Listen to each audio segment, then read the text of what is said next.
Morning class 6। आज हम हिंदी व्याकरण का पार्ट नंबर 2 पढ़ने जा रहे हैं, जिसका नाम है वर्ण विचार।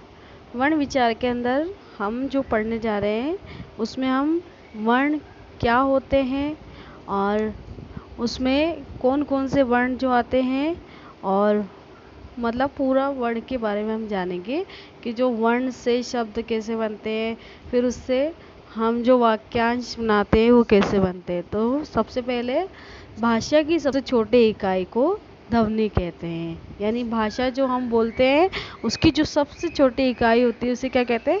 ध्वनि। ध्वनियों के मेल से शब्द बनते हैं। ध्वनियाँ, यहाँ पर ध्वनि जो है वो एक अक्षर, यानी जो हम वर्ण बोलते हैं अ, क, ख, ग या अ, ई, ये सारे ध्वनि होते हैं। तो इससे ध्वनियों के मेल से क्या बनते हैं? शब्द। प्रत्येक भाषा के कुछ निश्चित वर्ण होते हैं। प्रत्येक भाषा यानी जो भी हम भाषा बोल रहे हैं उसके लिए ज़रूरी नहीं है हम कुछ भी बोल दें, उसके लिए एक निश्चित वर्ण होते हैं। जैसे हम कुछ भी लिख रहे हैं तो यूँ नहीं कि हम कुछ भी उसके अंदर क ख ग लिख देंगे, उसके लिए एक निश्चित हो, यानी उससे कोई शब्द ही बन रहा हो, यानी उसका मतलब हो, तो ही हम उसके आसपास लगा सकते हैं। जिन्हें जोड़ जोड़ कर शब्द बना लिए जाते हैं, उनको जोड़ जोड़ कर हम क्या बनाते हैं? शब्द। वर्णों के और छोटे टुकड़े नहीं किए जा सकते। वर्णों के और छोटे टुकड़े हम नहीं कर सकते, यानी एक अक्षर है क, तो इसका आधा हम नहीं कर सकते। वर्ण को ध्वनि भी कहते हैं। मैंने आपको पहले बताया था कि जो ध्वनि होती है वो क्या होती है? वर्ण। तो यहाँ पर उन्होंने बोला कि वर्ण को ध्वनि भी कहते हैं। वर्ण 2 प्रकार के होते हैं, स्वर और व्यंजन। स्वरों का उच्चारण करते समय हवा बिना किसी रुकावट के मुख से बाहर आती है। यानी जब भी हम स्वर यानी अ, आ, ई, ओ, ये सारी चीज़ें क्या है? स्वर। तो जब हम स्वर का उच्चारण करते हैं तो उसके अंदर हमारी जो हवा है, मतलब हमारे मुख से हवा बाहर आती है, तो उसमें हम क्या करते हैं? स्वर का उच्चारण करते हैं, यानी डायरेक्ट हवा के माध्यम से हम स्वर का उच्चारण करते हैं। हिंदी के स्वर कौन से होते हैं? अ, आ, ई, उ, ऋषि, अड़ी, ऐनक, ओ, औ। ये सारी चीज़ें क्या है? स्वर। उसके बाद बॉल, डॉक्टर जैसी अंग्रेजी के बहुत से शब्द हिंदी में आ गए। जैसे बॉल है, डॉक्टर है, ये कौन से शब्द है? हिंदी के। तो आते अ, जो हम ये जिनके ऊपर अ की मात्रा, यानी जिनमें हम बोला क्या जाता है? ओ, लेकिन हम मात्रा कौन सी लगाते हैं? अ के ऊपर ये चंद्र बिंदु लगाते हैं। तो इस ध्वनि को हिंदी वर्णमाला में ग्रहण कर लिया है। इसे आगत स्वर कहते हैं। क्या बोलते हैं इसे? आगत स्वर। अ, आ को स्वर न मानकर संयुक्त ध्वनियां मानी जाती। अंग और अ को स्वर न मानकर संयुक्त ध्वनियां मानी जाती है। इन्हें स्वरों के अंतर्गत नहीं रखा गया है। इन्हें आयोगवा कहते हैं। इन्हें क्या कहते हैं? आयोगवा। स्वरों के भी 2 भेद माने गए हैं, हस्त स्वर और दीर्घ स्वर। हस्त स्वर जिन स्वरों के उच्चारण के कम समय लगता है, ये हस्त स्वर कहलाते हैं। जैसे जो भी हम स्वर है, जैसे अ से अनार है, छोटी इमली है, ऊ है और ऋषि, इनको हम जब बोलते हैं तो इसके अंदर हमारा जो उच्चारण है उसमें कम समय लगता है। जैसे अ, ई, ओ, ऋषि। ठीक है, इसमें हमें क्या है? बहुत कम समय लगा है। अब इसके बाद दीर्घ स्वर, दीर्घ यानी लंबा।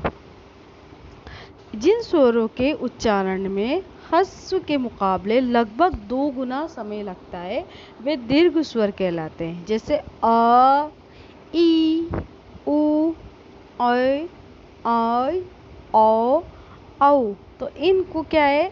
थोड़ा जब हम बोलते हैं तो थोड़ा ज़्यादा समय लगता है, इसलिए इन्हें क्या बोलते हैं? दीर्घ स्वर। अब हम क्या है, स्वर के मात्रा, चिन्ह और प्रयोग, यानी अब जब हम स्वर का इस्तेमाल करते हैं तो हमें उनमें कौन कौन सी मात्राएं लगती है वो हमें पता लगेगा। हमें स्वर दे रखे हैं, ये जो पूरा टेबल बना हुआ है उसके अंदर क्या है, पहले में स्वर है, फिर मात्रा के चिन्ह है, यानी ये जो स्वर है उसके चिन्ह बने हुए हैं मात्रा के, फिर उसको जोड़ने का तरीका। तो देखो अ से जुड़ने वाला क, तो इसके अंदर जो अ है, अ से अनार, उसके अंदर कोई मात्रा नहीं लगाई जाती। उसके बाद आ, इसमें व्यंजन के बाद लगता है, यानी व्यंजन के बाद में लगता है। फिर ई है तो व्यंजन के पूर्व यानी पहले लगेगा। फिर बड़ी ई है तो व्यंजन के पश्चात यानी व्यंजन के बाद में लगे। व्यंजन आप जानते हैं क ख ग ये सारे। फिर है उ तो व्यंजन के नीचे, फिर बड़ा उ है तो वो भी व्यंजन के नीचे लगेगा। ऋषि है वो भी व्यंजन के नीचे लगेगा। ऐरी है वो व्यंजन के ऊपर लगेगी। और आई से ऐनक है वो भी व्यंजन के ऊपर लगेगा। ओ से ओखली है वो भी व्यंजन के बाद लगेगा। और व्यंजन ओ से औरत है वो भी व्यंजन के बाद लगेगा। ये सारे आपको बता रखे हैं कैसे कैसे लगेंगे। अब अंग, अ और ओ की मात्रा वाले ओ की तरह प्रयुक्त होते हैं। जैसे अंग है तो व्यंजन के ऊपर लगेगा। जो अनुस्वार है वो व्यंजन के बाद लगेगा। जैसे आपको दे रखा है क के बाद 2 डॉट लगे हुए, उसके बाद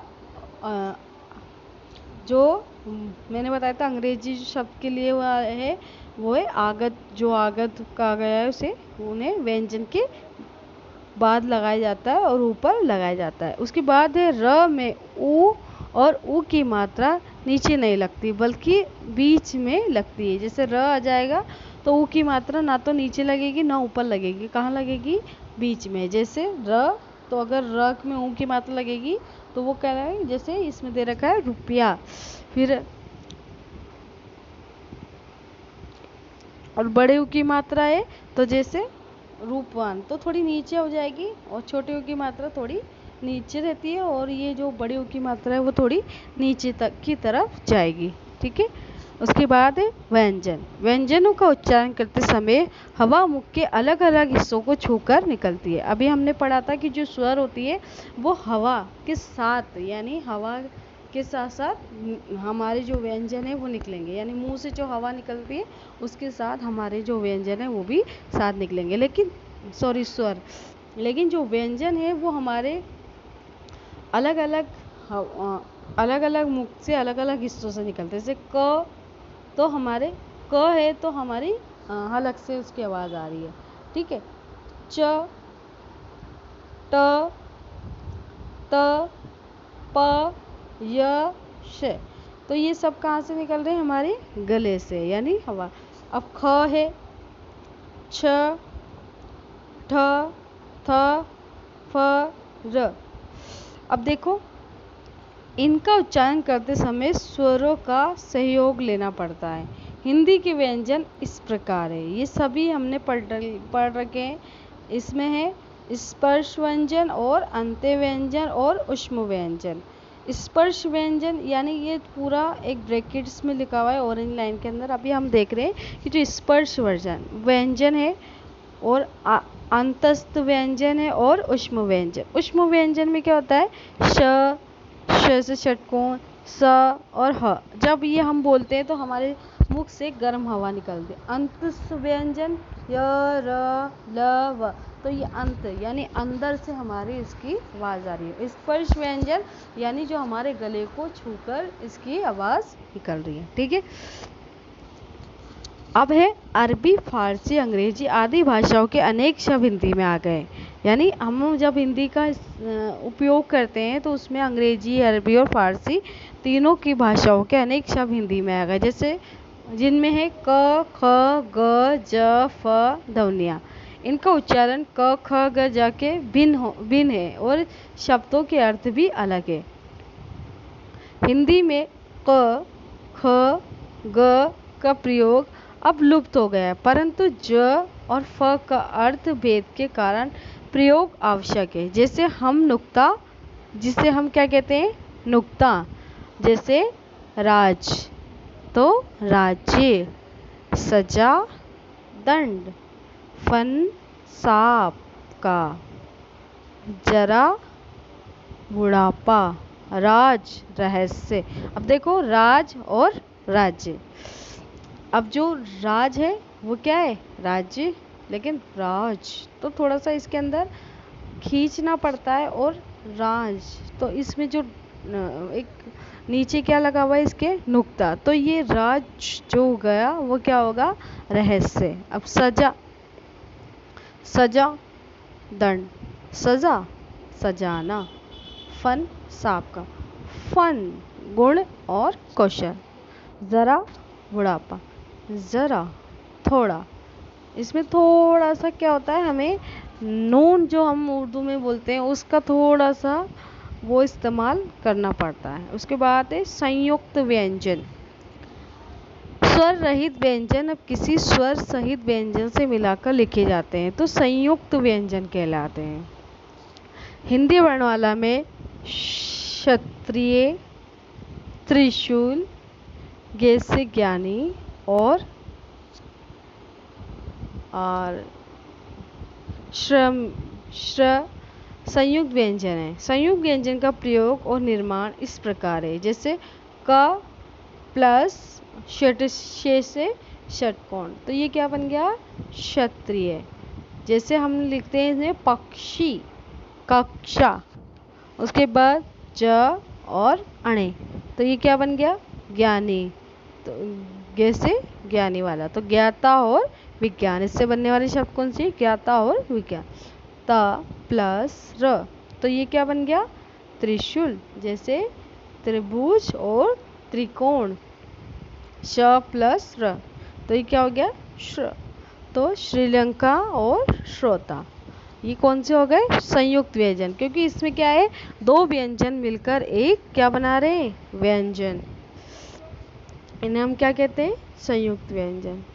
जब दो अलग अलग व्यंजन एक साथ आते हैं तो भी संयुक्त व्यंजन बनते हैं। इसमें पहला व्यंजन अ रहित होता है, जबकि दूसरा व्यंजन अ या किसी अन्य स्वर के साथ स्वर सहित होता है, जैसे द प्लस द, दद, सिद्ध, विरुद्ध, त प्लस ये, त, त्याग, त्या, जो हम आधे अल्फ शब्द वर्ण इस्तेमाल करते हैं वो इस तरह के होते हैं, जैसे क प्लस त, कत, जैसे शक्ति, रक्त, स प्लस थ, सत, स्तत, जैसे स्थान, स्थल।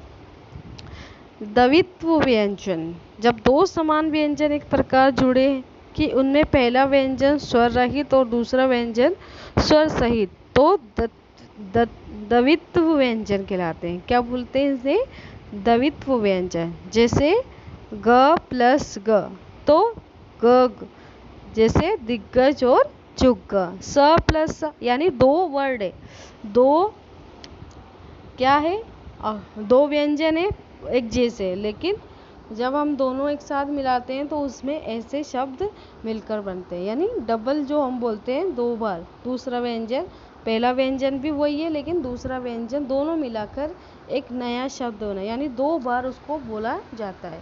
स प्लस स, रस्सी, लस्सी। ल प्लस ल, लल, गोरिल्ला, हल्ला। द प्लस द, दद, यानी कद्दू और गद्दा। र के विभिन्न रूप, अब हम रे के बारे में भी जानेंगे कि र के भी बहुत सारे विभिन्न रूप होते हैं। र का व्यंजन का प्रयोग अलग अलग रूपों में होता है, इसके प्रयोग को समझ लेना आवश्यक है। र के 4 रूप होते हैं, पता है आपको र के कितने रूप होते हैं, 4। पहला है मूल रूप से र शब्द के प्रारंभ, मध्य एवं अंत में आता है।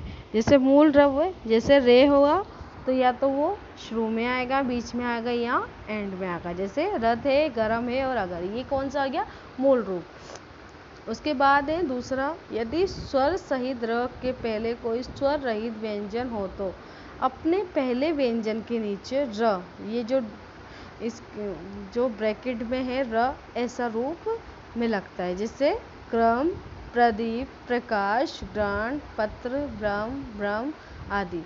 इसे पदेन रे भी कहते हैं। क्या कहते हैं इसे? पदेन रे। तीसरा है यदि रे स्वर रहित हो तो अपने आगे वाले स्वर युक्त व्यंजन के ऊपर लगाया जाता है। जैसे इसे क्या बोलते हैं? रेफ कहते हैं। इसे क्या कहते हैं? रेफ। जैसे पर्वत, धर्म, कर्म, वर्ष, पूर्ण, आशीर्वाद, स्पर्श आदि।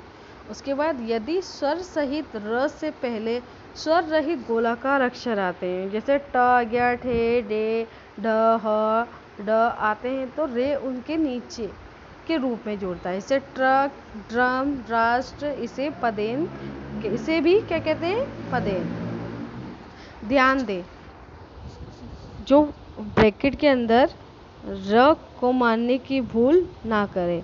ये ऋषि की मात्रा है, जबकि र व्यंजन इस तरह लगती है। देखो ये जो तिरछा वाला है र, इसको कभी भी र मानने की भूल ना करें। ये कौन सी मात्रा है? जो हम ऋषि वाली लगाते हैं। ठीक है ये। और जो मूल रूप है पदेन वाली, वो कौन सी है? जैसे इसमें कृपा लिखा हुआ है। ठीक है, सॉरी, ये ऋषि वाली मात्रा है, कृपा वाली। ठीक है। अब संयुक्त व्यंजन के रूप में पंचम वर्ण जब अपने ही वर्ग के किसी व्यंजन के पहले असरहित रूप में जुड़ता है, तब उसे अनुस्वार द्वारा लिखा जाता है। इस तालिका के उदाहरणों से ये बात स्पष्ट हो जाएगी। क वर्ग अंक, पंकज। ख वाला है पंख। ग वाला है रंग, पतंग। घ वाला है कंघा और संग। तो यानी जो हम डॉट लगा रहे हैं ख, तो इनमें हमें ये पता लग रहा है कि कहाँ कहाँ लगाना हमें जरूरी है। ठीक है। उसके बाद आपने अपने ही वर्ग के अर्थात क वर्ग के क, ख, घ आने पर इसके पूर्व के वर्ण में अनुस्वार अंक लगाया है।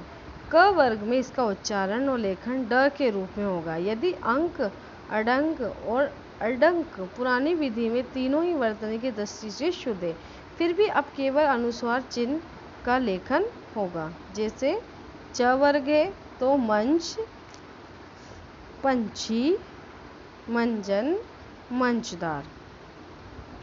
ट वर्ग है घंटा, कंठ, झंडा, गंडा।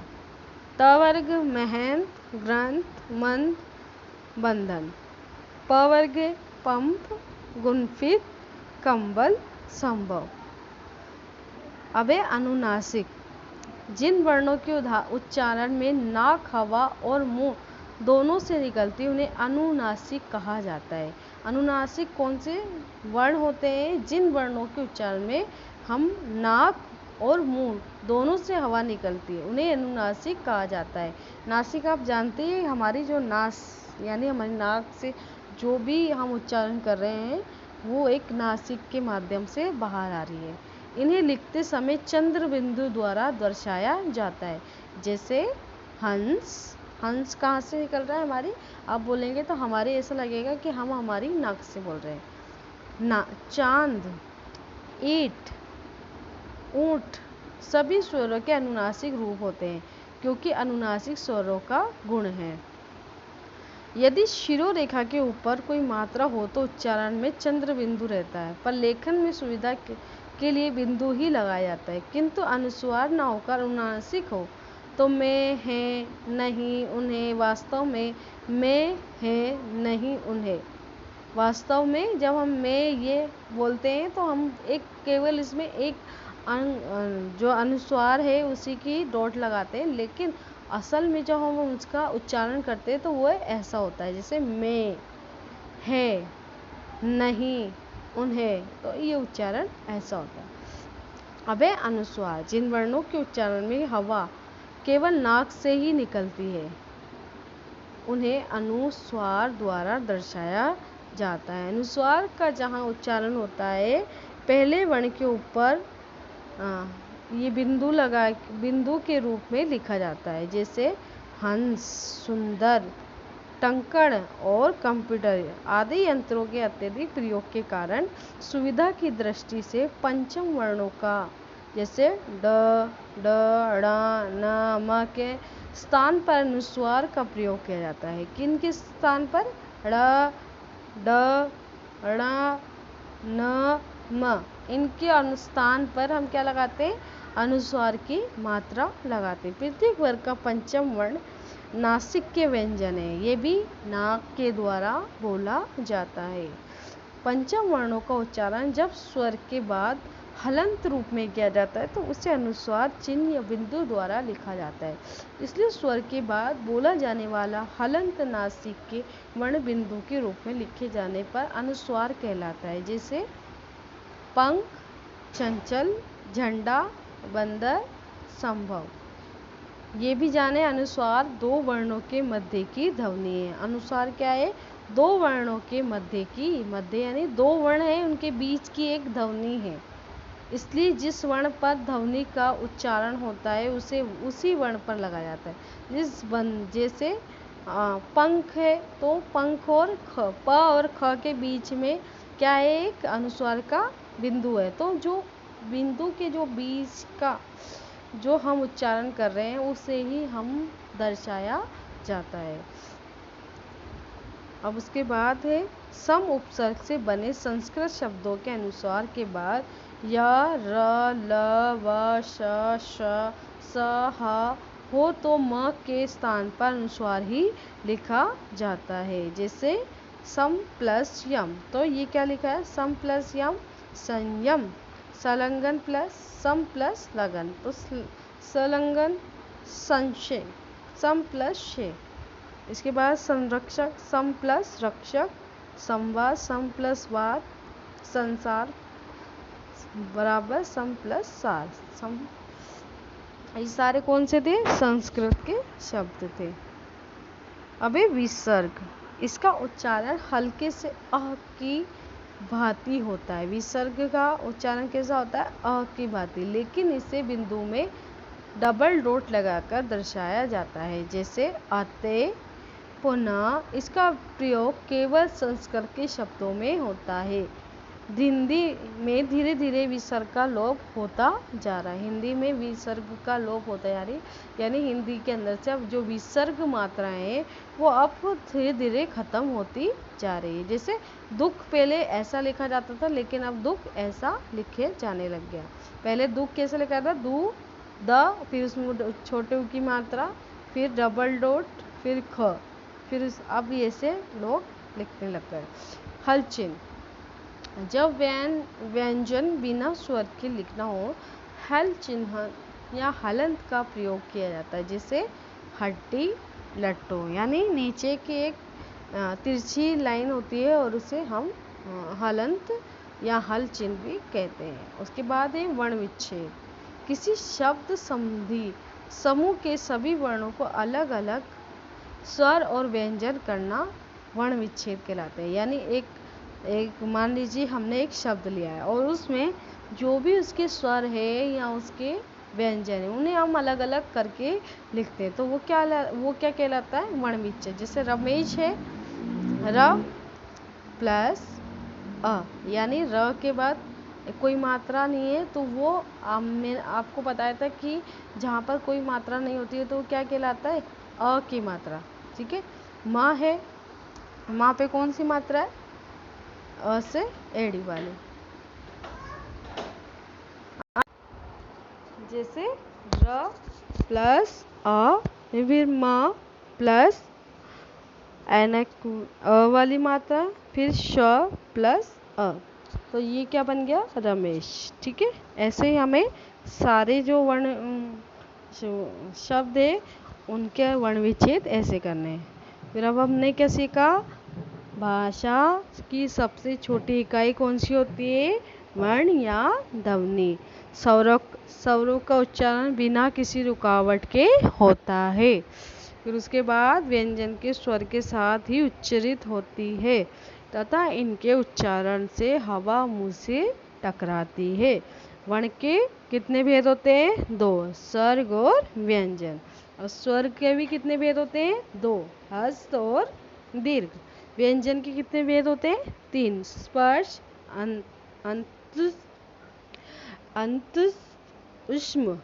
फिर र का प्रयोग 4 रूपों में होता है और किसी भी शब्द के सभी वर्णों को अलग अलग करना वर्ण विच्छेद कहलाता है। यहाँ आपका वर्ण विच्छेद वर्ण विचार वाला जो पार्ट था पूरा हो चुका है। Thank you.